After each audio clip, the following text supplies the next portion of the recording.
The room turned heavy. The kind of silence where even the ticking clock sounded deafening. The officer's question lingered in the air, and Karen's lips finally parted. I was just making sure everything is safe, she stammered, her eyes flicking nervously between the officers and me. This property falls under the HOA, and he doesn't have clearance to be here. I'm just enforcing the rules.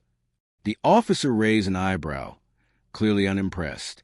Enforcing rules by unlocking a door that doesn't belong to you? Karen straightened, puffing herself up the way she always did when cornered. Yes, exactly. Someone has to take responsibility when outsiders try to sneak into this neighborhood. He isn't on the approved list. I stepped forward, arms folded, my voice calm but sharp enough to cut through her lies. Approved list? That's interesting, because there is no HOA here. No board, no president, no list, just you inventing rules whenever it suits you. A ripple of murmurs spread outside. More neighbors had gathered, drawn by the noise, whispering among themselves. Phones appeared, cameras quietly recording. Karen's eyes widened as she noticed the growing crowd. She pointed at me, her voice turning shrill. Don't listen to him. He's dangerous. He threatened me before. Said he'd make my life miserable if I didn't obey him. The officers glanced at me, calm but cautious. I didn't react. I let her words hang there, heavy and desperate. Finally, one officer sighed and folded his arms. Ma'am, that's a serious accusation. Do you have any proof? Her face twitched. I will. He can't fool you forever. I know people like him. They come in, break all the rules, ruin neighborhoods, and then leave. Her voice cracked at the end, and in that crack, the truth slipped out. She had nothing. I stayed silent, watching her dig deeper, knowing the further she went, the harder she'd fall.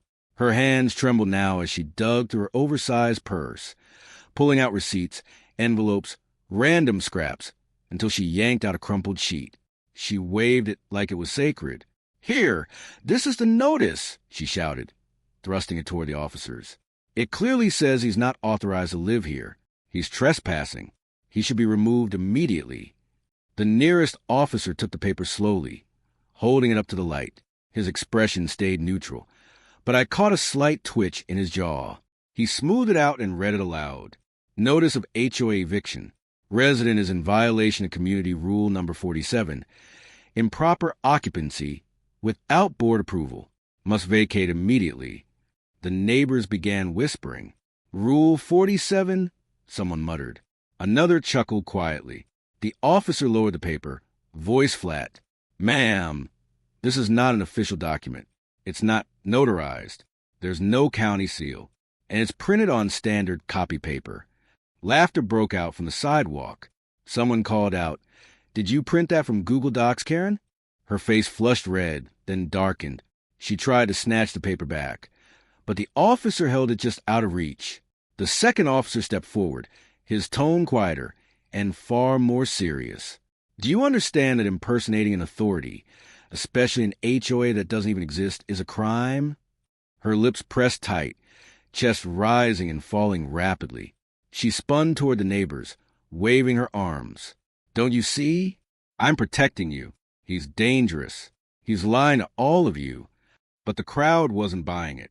Doubt had already faded from their faces, replaced by irritation and even amusement. Phones tilted higher, capturing every second. I leaned casually against the doorway, watching. You know, Karen, I said softly, just loud enough for her and the officers.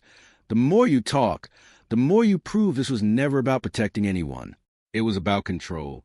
You just couldn't stand the idea of me living here. Her head snapped toward me, fury blazing, but for the first time, no words came out. The silence that followed felt heavier than before. Her lips trembled. Her hands shook as she gripped her purse straps like she could hold on to authority if she squeezed hard enough. That's when I finally stepped forward, the floor creaking under my boots. Every eye shifted to me, neighbors, officers, even Karen, who suddenly looked much smaller. Officer, I said calmly, never taking my eyes off her.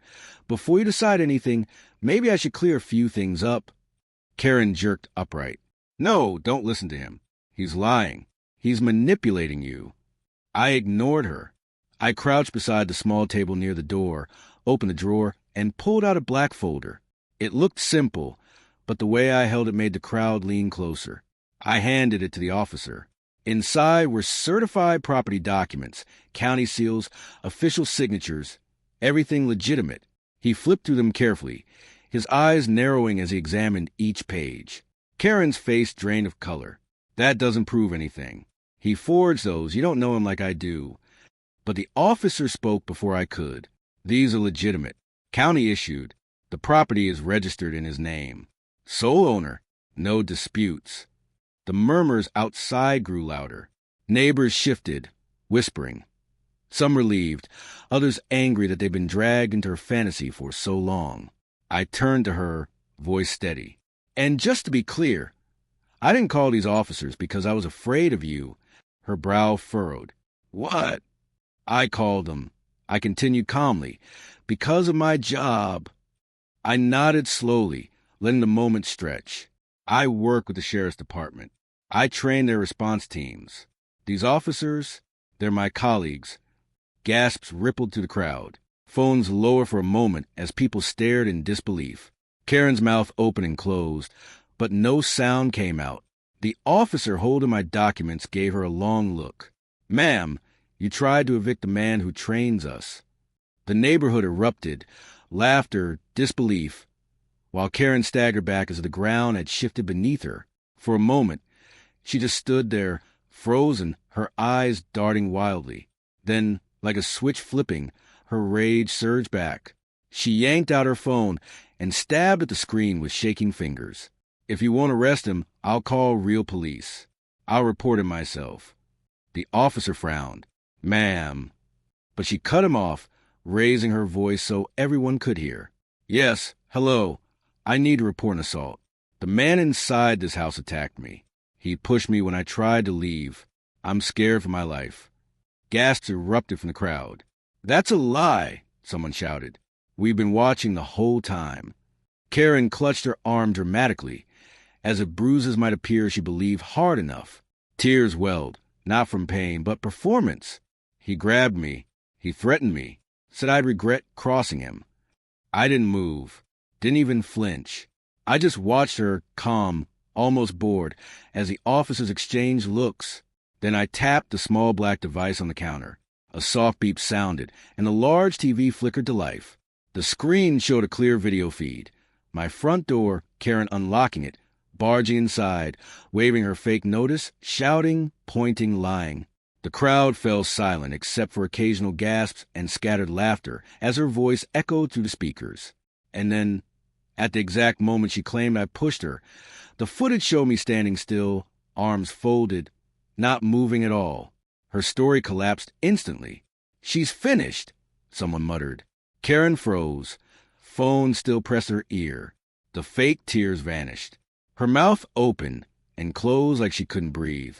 The officer stepped closer, voice sharp. Ma'am, do you understand what you've just done? Filing a false police report is a felony, and now you've attempted it on camera. Her face went pale, truly pale. The crowd grew louder, laughter, outrage. Phone zooming in as the footage replayed behind me. Every lie she'd told unraveled in real time. No, this isn't real, she stammered. He faked it. He edited it. Don't you see? He's manipulating all of you. The officer glanced at the camera above the door, its red light blinking steadily. Ma'am, that's a live feed. What exactly do you think he edited, reality itself? The neighbors burst into laughter. Some clapped. Others shouted, Nice try, Karen. And you're done. She turned to them desperately. You don't understand. I was protecting you. He's dangerous. But her words fell flat. No one believed her anymore. The fear she once controlled them was gone, replaced by truth. I stepped closer, voice calm and firm. Karen, you spent months bullying this neighborhood, pretending to be an authority you never were. You thought fear would keep people obedient. But now everyone sees you for who you really are. Her chest heaved, fury and fear clashing. Before she could speak, the officer pulled out his handcuffs. The metallic click echoed like a final verdict. "Ma'am," he said firmly, "you are under arrest for trespassing, falsifying documents, impersonating an HOA official, and attempting to file a false police report." The crowd erupted. Cheers, whistles, applause. Finally, someone shouted. Karen stood frozen as the cuffs snapped around her wrists. "No, you can't do this. You'll regret it. All of you will." But her voice drowned beneath the celebration of the people she once intimidated. For the first time, she wasn't in control. She was the story. The cuffs tightened as she struggled, twisting against the officers, her voice cracking. "This isn't over. I'll sue all of you. You'll regret this." No one listened. "Take her away," the crowd chanted. Phones flashed like paparazzi, capturing every second. One officer led her toward the patrol car, while the other returned to me, handing back my folder with a nod. "You handled everything right. Stayed calm. Gathered evidence. Let us do our job. That's how justice works." I nodded, sliding the folder back into the drawer. I wasn't in sync to her level. People like her think shouting louder makes them right. But truth doesn't need volume. Neighbors murmured in agreement. Some stepped forward, shaking my hand. "She made our lives miserable for years," one man said. "But you stopped her." I glanced at Karen being placed into the car, her face streaked with anger and tears. No more shouting. No more fake notices. Just silence. I didn't gloat. I didn't need to. Her downfall spoke louder than anything I could have said. The patrol car door slammed shut. The officer gave me one last look. She's facing real charges now. With this footage, she won't talk her way out. The neighbors cheered again as the car pulled away, her muffled shouting fading into the distance. For the first time since I moved here, I felt peace. Later that night, after the flashing lights disappeared, I sat on my porch with a warm cup of coffee. The neighborhood felt different. Quiet, but not tense. Safe. The screen door creaked behind me. My daughter walked out in her pajamas, clutching her stuffed bear. She rubbed her eyes. "Daddy, is the scary lady gone?" I lifted her into my lap, holding her close. "She's gone, sweetheart, and she won't bother us or anyone else ever again." Across the street, a few neighbors lingered, waving. Some came over just to thank me. An elderly man, a veteran like me, raised his hand in a quiet salute. I stood and returned it, feeling emotion tighten in my chest. This wasn't just about me. I told them, it's about all of us. Owning a home, protecting our families. That's something no one has a right to take away. Not a fake HOA, not a bully, no one. They nodded, relief written across their faces. For years, Karen ruled through fear. Now, that fear was gone. I looked up at the flag swaying gently above my porch, glowing under the streetlight. A deep sense of pride filled me. I hadn't just defended my home. I defended what it stood for: freedom, family, and the right to live without fear. I kissed my daughter's forehead. This land is home, and this family will always be ours. And as the night settled around us, one truth stood firm. Karen's reign was over, for good.